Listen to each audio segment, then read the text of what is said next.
Hello प्यारे छात्रों, कैसे हैं आप। चलिए आज मैं अब एक नया पोर्शन को शुरू कर रहा हूं, डिटर्मिनेंट को। हम लोग पिछले चैप्टर में, पिछले क्लास में मैंने मैट्रिक्स को पूरा कंप्लीट कर लिया है। मैट्रिक्स के एनसीईआरटी का पूरा चैप्टर मैंने क्लियर किया है। अब मैं शुरू कर रहा हूं नया पोर्शन डिटर्मिनेंट का। हम लोग आज थोड़ा देखते हैं इंट्रोडक्शन, डिटर्मिनेंट का इंट्रोडक्शन पोर्शन क्या है, डिटर्मिनेंट को हम लोग कहाँ से शुरुआत किए हैं। तो जैसा कि हम लोग क्लास 10th में लीनियर इक्वेशन पढ़े, टू वेरिएबल्स वाला लीनियर इक्वेशन, मैं कुछ वहाँ से शुरुआत करता हूँ। लीनियर इक्वेशन हम लोगों ने पढ़ा ये ax plus by equal to C, पहला समीकरण ये, और दूसरा समीकरण मैं लिखता हूँ a1x plus b1y equal to c1। तो ये समीकरण मैंने लिख लिया। अब इसका हम लोग 10th में पढ़े, इसका हल संभव, इसको इस रूप में कर देता हूँ। ये पहला समीकरण में 1 और दूसरा समीकरण में 2, थोड़ा देखने में पढ़ने में भी सही लगेगा। हम इसको पढ़े हैं, इस समीकरण का हल कब संभव होता है, यदि हम लोग पढ़े हैं a1 by a2 does not equal to b1 by b2। अगर ऐसा हो तभी उसका हल संभव होता है।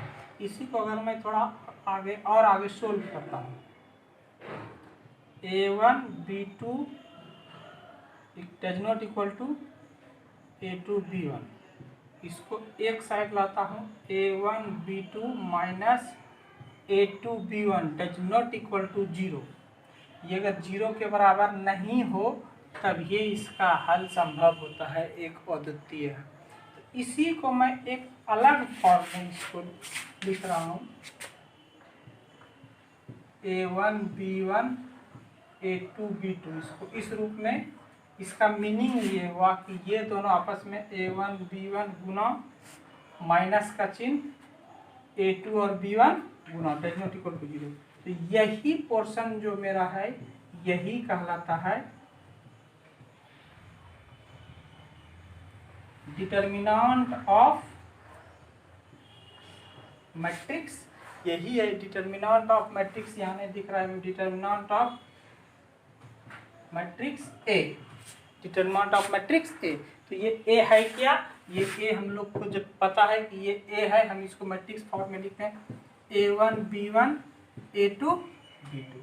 तो इस मैट्रिक्स का डिटर्मिनेंट को हम लोग इस तरह से determinant a1 b1 a2 b2 determinant, यही कहलाता है डिटर्मिनेंट।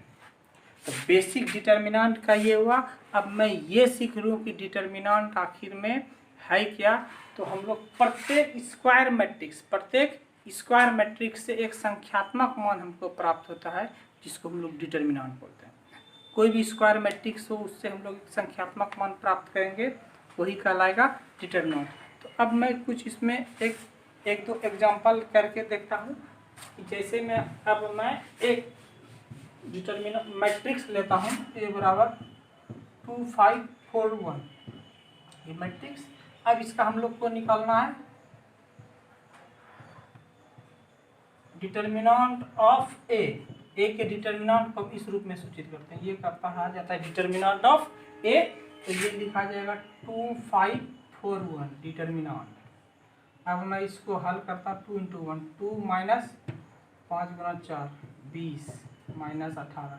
तो इस स्क्वायर मैट्रिक्स से हमको संख्यात्मक मान क्या प्राप्त हुआ, -18।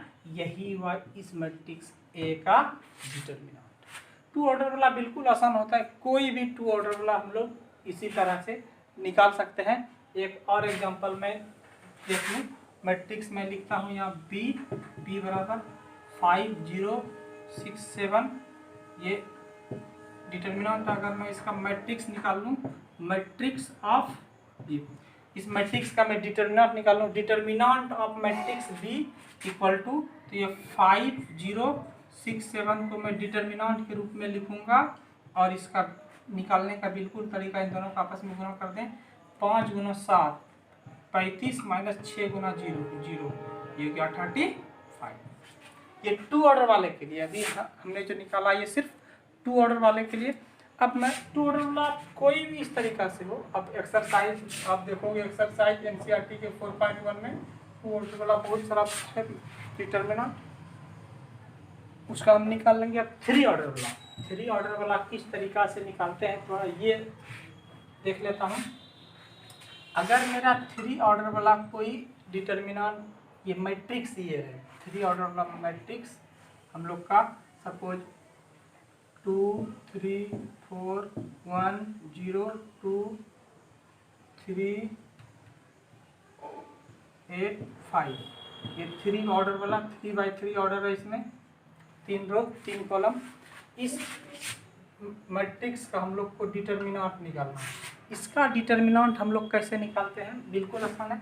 किसी एक रो या कॉलम को पकड़ते हैं, हमारी आपकी मर्जी है। तो अभी हम फर्स्ट रो और साइन जो इसका होता है डिटरमिनेंट का, साइन याद रखिएगा, sign alternate plus minus plus minus plus minus plus minus plus, ये डिटरमिनेंट का चिन्ह होता है, ध्यान में रखना। इसी चिन्ह के अनुसार हम लोग इसको पकड़ेंगे। जैसे फर्स्ट रो में 2 है, 2 को पकड़ूंगा, इसका रो और कॉलम दोनों समाप्त, रो और कॉलम समाप्त हो गया तो क्या बचा 0 2 8 5, और इसका फिर 3 का साइन देख लीजिए क्या है, इस जगह का साइन होता है -3। अब 3 से जुड़ा हुआ रो कॉलम पुनः समाप्त, तो बच गया क्या 1 2 3 5 1 2 3 5। यदि उसके बाद इस रो का अंतिम सदस्य है 4 का साइन प्लस 4 से जुड़ा हुआ रो कॉलम समाप्त, तो 1038 बचा, ये लिखती हैं। और 2 ऑर्डर वाला हम लोग जैसे हल करते हैं, 2 अपने जगह पे 5 गुना 0 0 -8 दूनी 16 -3 अपने जगह, इसको भी हल करते हैं 5 गुना 1 5 -3 दूनी 6, ये भी हो गया मेरा। और ये 4 अपने जगह 8 गुना 1 8 -3 गुना 0 0। अब इसको हल कर लीजिए, 2 इंटू -16 -16 दूनी 32 -3 5 में 6 घटा -1 प्लस 4 गुना 8 4 गुना 8, तो इसको लिख लीजिए -32 माइनस माइनस प्लस 3 और ये प्लस 8 चौक 32, तो -32 प्लस 32 कट गया, तो 3 मेरा क्या हो गया आंसर। तो ये 3 ऑर्डर वाला डिटरमिनेंट का कैसे निकालेंगे, 3 ऑर्डर वाला डिटरमिनेंट ऐसा ही है। पूरा का पूरा 2 ऑर्डर और 3 ऑर्डर वाला हम लोग एनसीईआरटी बुक का एक्सरसाइज 4.1 कंप्लीट कर लेंगे। आप इस थ्योरी से इसको कंप्लीट कीजिए, और इसमें जो बाकी रहता मैं अगले वीडियो में फिर मिलता हूँ और 4.1 का आपका कंप्लीट करता हूँ। Thank you.